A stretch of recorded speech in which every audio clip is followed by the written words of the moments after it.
hakim MK-MK, Majelis Kehormatan maksudnya, MK-MK yang saya hormati. Saya memulai ini dari apa yang tadi Bapak sampaikan. Pertama itu mengenai penerimaan laporan itu bisa dari dua jalur. Jalur pertama dan jalur kedua. Kemudian di situ dikatakan bahwa ada pemeriksaan pendahuluan. Yang ingin kami dalami itu adalah apakah di dalam pemeriksaan pendahuluan itu juga diperiksa mengenai kewenangan dari MK-MK. Ini menjadi titik pembicaraan saya karena kemudian nanti kita jelaskan mengenai apa yang proses, apa yang terjadi di DPR. Di dalam pemahaman saya sebagai seorang advokat, Pak, yang bertahun-tahun, kalau suatu persoalan itu tidak memenuhi prosedur formil, maka persoalan pertama adalah bahwa perkara itu harus ditolak, dinyatakan tidak dapat diterima. Ya. Nah, itulah kami ingin agar kami mendapatkan penjelasannya. Yang kedua, kita bicara mengenai kewenangan MK-MK.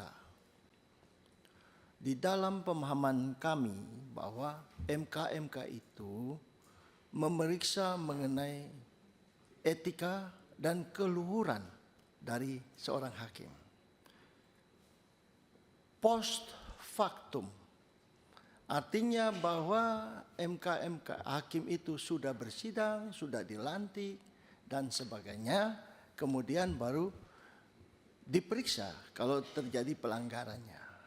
Nah, mohon maaf dengan segala maaf bahwa kami melihat bahwa MK-MK ini tidak konsisten di dalam hal persoalan seperti ini.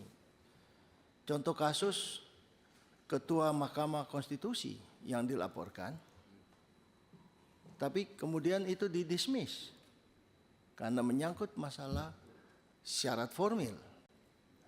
Tapi kemudian Saudara Adis Kadir dilaporkan. Nanti saya uraikan di sini bahwa kenapa saya berpendapat bahwa ini bertentangan atau tidak masuk ke dalam syarat formil. Ya. Oleh karena itu izinkan Ketua saya jelaskan agak lebih panjang, lebar masalah seperti ini. Yang berikutnya, ini Bapak mengatakan bahwa sidang itu tertutup. Tapi kami melihat bahwa Bapak sendiri sebagai Ketua Mahkamah Kehormatan MK-MK memberikan tanggapan di koran-koran. Nah, ini kan bertentangan dengan apa yang Bapak jelaskan di sini. Karena ini menyangkut orang, menurut peraturan, menurut apa yang tadi Bapak sampaikan, bahwa ini tertutup. Hanya terbuka pada saat itu diputus. Tapi kami baca di koran kemarin Kompas, Bapak memberi komentar mengenai masalah ini. Ya, prosesnya, walaupun itu menyangkut proses, tapi sebaiknya kan itu dihindari. Kan begitu? Ya, oke, saya tidak ingin berdebat. Yang berikutnya, Pak. Ini masuk ke dalam materinya. Kami minta agar semua di sini memperhatikan dengan sungguh-sungguh bahwa Undang-Undang Dasar memberikan kewenangan kepada 3 institusi untuk menunjuk hakim konstitusi. Kewenangan itu adalah kewenangan atributif yang tidak dapat ditolak oleh siapapun. Berarti bahwa DPR, Mahkamah Agung, dan pemerintah pada saat sudah menyodorkan itu wajib diterima sebagai hakim konstitusi. Yang kedua, kita bicara mengenai norma hukum, norma yang mengatur mengenai kewenangan. Artinya bahwa norma itu membatasi Mohon maaf ya, kami tidak ingin menggurui, tapi kami ingin memperjelas persoalan ini. Artinya bahwa di luar yang ada di dalam aturan tentang kewenangan itu nggak boleh.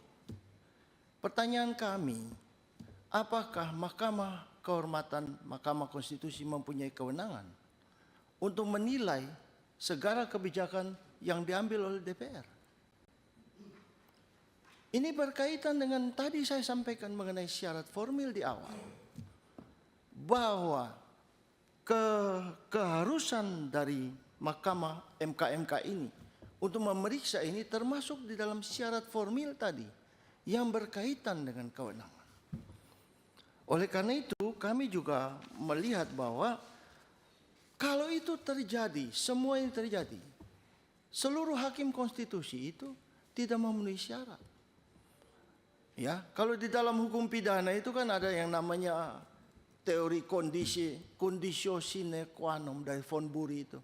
Ya, semua sebab menjadi akibat.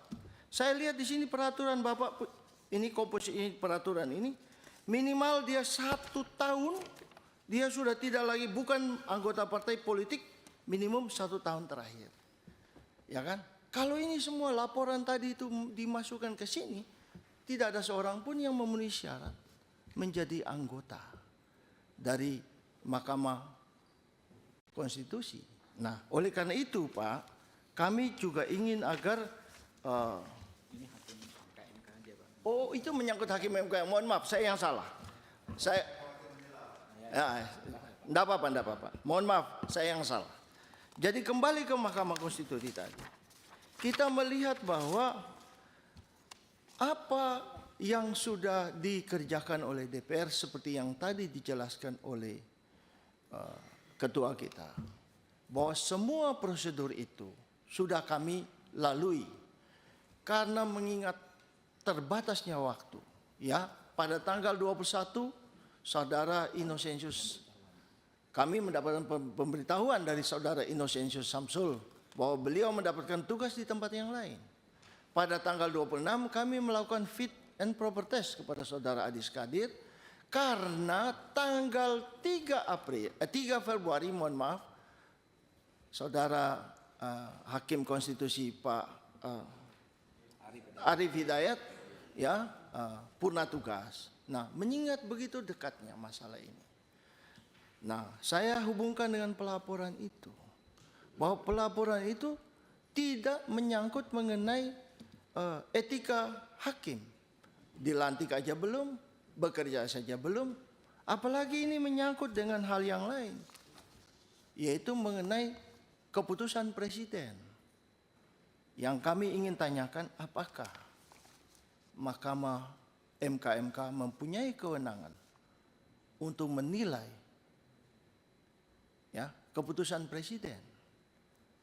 Mengingat persoalan-persoalan tadi itu, kami mohon agar Mahkamah MK dapat mempertimbangkannya dengan sungguh-sungguh, melihatnya dengan sungguh-sungguh, karena ini menyangkut masalah ketatanegaraan. Kira-kira demikian uraian saya. Terima kasih.